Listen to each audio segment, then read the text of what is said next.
We mentioned that earlier, like how powerful popping a mirror into a zombie chow can be. We saw Nyria had to pop one with an Ancient of Lore, and that's just like not the situation he wanted to be in. He just barely pulled that one out. I don't even know how he won that game. It was crazy the way that one ended up happening. He's gonna mulligan zombie chow here too, so really digging for threats.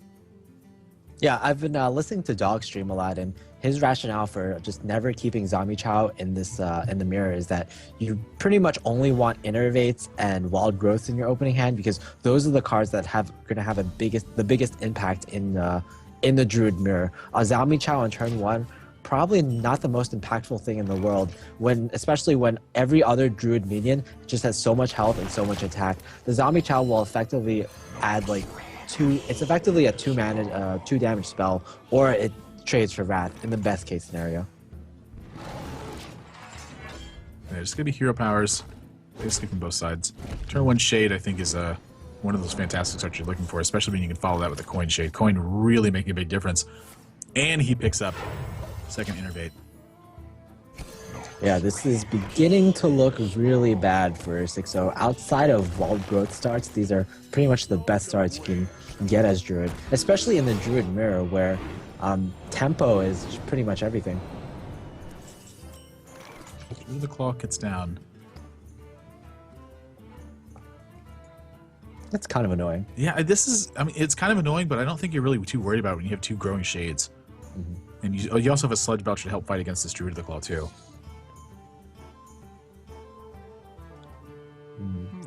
Yeah, you don't even need to deal with this Druid of the Claw, really.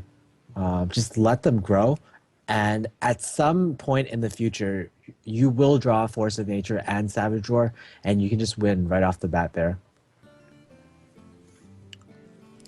I think I'd like to see him innovate out this Sludge Belcher. I think he's considering not doing it because he really doesn't have any other options in coming turns. But yeah, I like innovating it out too, just putting more pressure on the board. Getting 2 Innervate plays in your opening turns, especially if you have also 2 Shades, is just so strong. The other thing too is that 6-0's not going to be thrilled to attack into this Sludge Belcher with his Druid of the Claw. So it's likely that this Sludge Belcher, not only it's helping you get board presence there, but it's also helping stave off a lot of potential damage that you could be facing.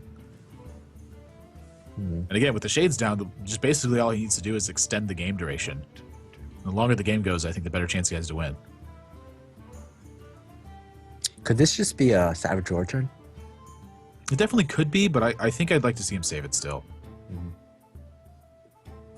The one thing he definitely doesn't want to see is a Doomsayer pop out of that piloted shredder, I think. Oh, certainly not. Yeah, if you don't go for Savage Roar there's just so many awkward plays. Like Swipe doesn't do that much, to be honest. I guess you could swipe the Pilot Shredder and then attack into the Druid of the Claw with your Shade. And then with the minions left on the board, you can even clear a Doomsayer if that's what pops out of the Pilot Shredder. And it looks like a pretty favorable situation. If you choose a Savage Roar here, do you just unveil the Shades? Yeah, definitely, I think. Yeah, I want to get the most value out of the Yeah. Savage Roar as much as possible. Okay, so he chooses a swipe play that doesn't reveal either of his Shades. Which is the one that I think that I would have gone with too.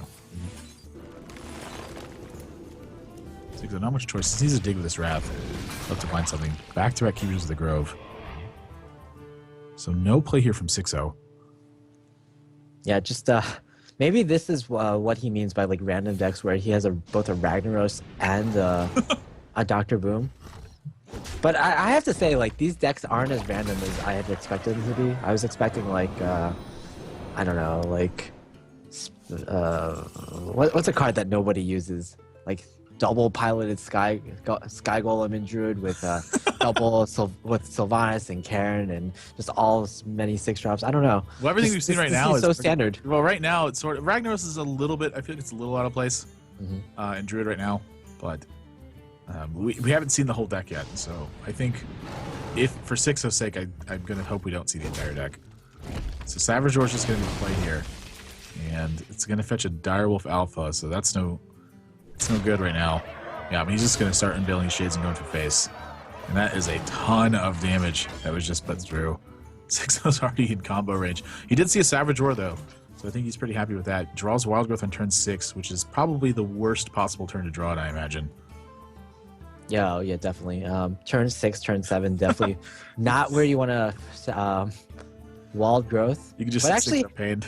he actually could consider Wild Growthing now, just so his Ragnaros will be playable in the next turn, and he'll have more of a potential to snipe up this other shade on the following turn. Yeah, it's definitely what he had to do, but he's going down to 8 to do it.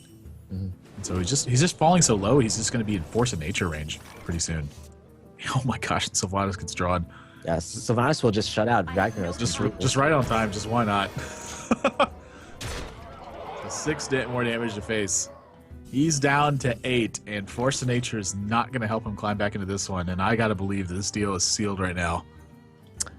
Yep, unfortunately, 6-0, he didn't bring the correct decks that he wanted to bring to this tournament, and it looks like he will be indeed punished for that.